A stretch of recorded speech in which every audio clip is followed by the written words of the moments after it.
औज़ुबिल्लाहिमिनश्शैतानिर्रजीम बिस्मिल्लाहिर्रहमानिर्रहीम। Principles of accounting Icom part 1।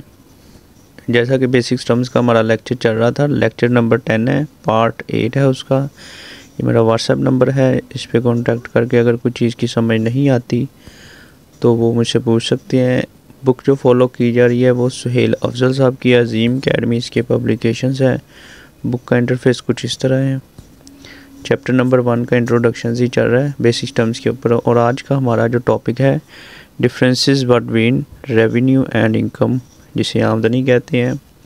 आज हम इसका डिफरेंस समझेंगे कि रेवेन्यू वर्ड और इनकम में क्या फ़र्क है। रेवेन्यू जो है अमाउंट रिसीव्ड और receivable from sale of goods या सर्विसेज रेंटेड। कोई भी रकम जो है वसूल की जाए या की गई है या की जाने वाली है, जो आपने रेवेन्यू इनकम कमा ली हुई है, मतलब आपने गुड्स को सेल करके या सर्विसेज को दे के पैसा कमा लिया हुआ है, वो पैसा फिज़िकली अभी आया है या नहीं आया, वो रेवेन्यू है।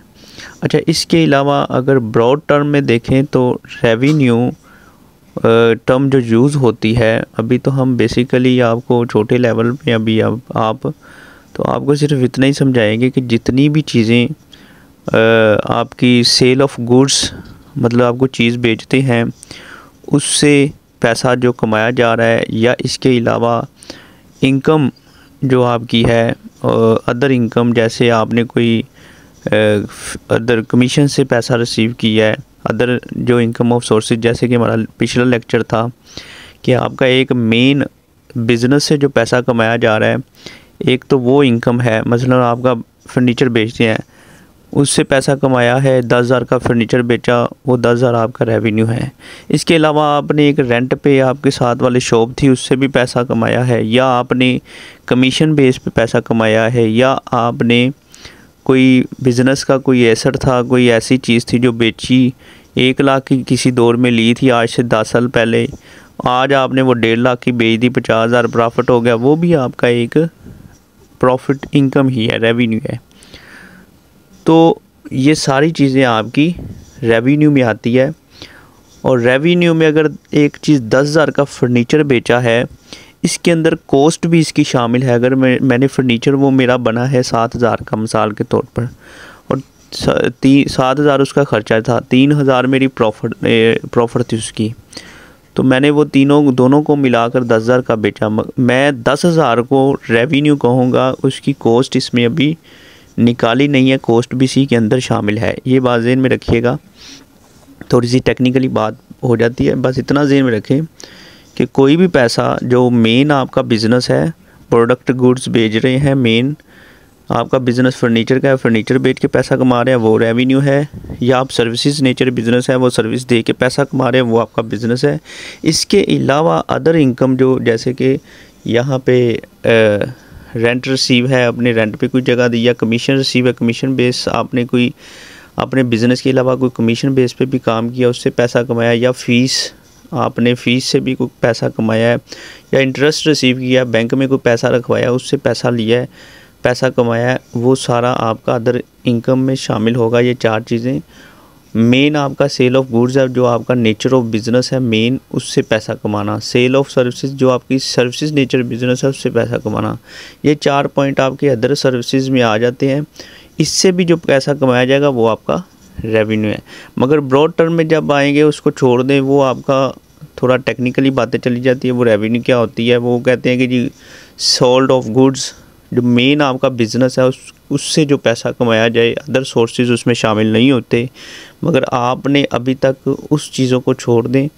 अभी आप यही ज़हन में रखें कि जो आपका मेन बिज़नेस है और अदर सोर्सेज से जो पैसा कमाया जाए, सारा जो है इसमें से अभी कोई कॉस्ट नहीं आपने निकाली, मेन प्योर जो पैसा आपके पास आया है वो सारा का सारा रेवेन्यू है।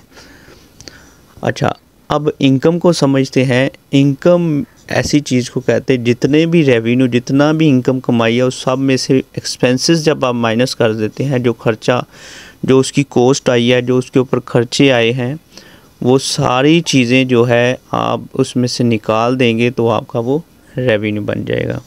अब इसको एक एग्जांपल से समझते हैं कि गुड्स को बेचा 10,000 की, या कोई भी प्रोडक्ट है, मिसाल के तौर पर आपका पेन आप बेचते हैं तो 10,000 के पेन बेचे हैं आपने, ठीक है, उसमें से 50,000 5,000 की कोई फ़ी रिसीव, आपने कोई लेक्चर दिया है उससे कोई फ़ीस कमाई है, ठीक है, 5,000 की कमीशन रिसीव की है आपने, कोई अपने बिज़नेस के अंदर रहते हुए, पेन वाले बिज़नेस के अंदर रहते हुए किसी पार्टी से आपने डील की है कि मैं आपके अच्छे लेवल के पेन जो मैं नहीं रखता मगर आपसे मैं बिकवा दूंगा डायरेक्ट, तो कमीशन बेस पे काम किया है तो वो 10,000 उससे रिसीव किया है। और इसमें जो खर्चे लगे हैं आपने अपने एम्प्लॉयज़ को सैलरीज दी है 10,000, वेजेस 2,000 है इसमें। तो टोटल अगर रेवेन्यू की बात करें तो ये 10,000 और ये 10,000 और 5,000 और 10,000 25,000 टोटल रेवेन्यू हुआ। और अगर एक्सपेंसेस की बात करें तो 10,000 और 2,000 12,000 आपका एक्सपेंसेस हुआ। तो टोटल रेवेन्यू आपका 25,000 था और टोटल एक्सपेंसेस आपका 12,000, दोनों को माइनस करेंगे तो आपका 13,000 का इनकम बन जाएगा। तो ये आपकी इनकम है। उम्मीद है कि समझ आ गई होगी कि total revenue minus total expenses तो आपका इनकम बन जाएगा। और इनकम और प्रॉफिट एज अ कंपेयर दोनों को सेम ही समझा जाता है। इनकम और प्रॉफिट, इनकम को आप प्रॉफिट भी कह सकते हैं। तो रेवेन्यू वो चीज़ है जिसमें से एक्सपेंसेस माइनस नहीं हुए होते, और इनकम जो है इसमें से एक्सपेंसेस जो माइनस कर देते हैं, जो बच जाता है वो आपका इनकम होता है। तो मेन डिफरेंस यही है। तो उम्मीद है कि आपको समझ लग गई होगी। और ये मेरा चैनल है, इसको एट द एंड आपसे रिक्वेस्ट है कि इसको सब्सक्राइब, लाइक एंड शेयर लाजमी करिएगा।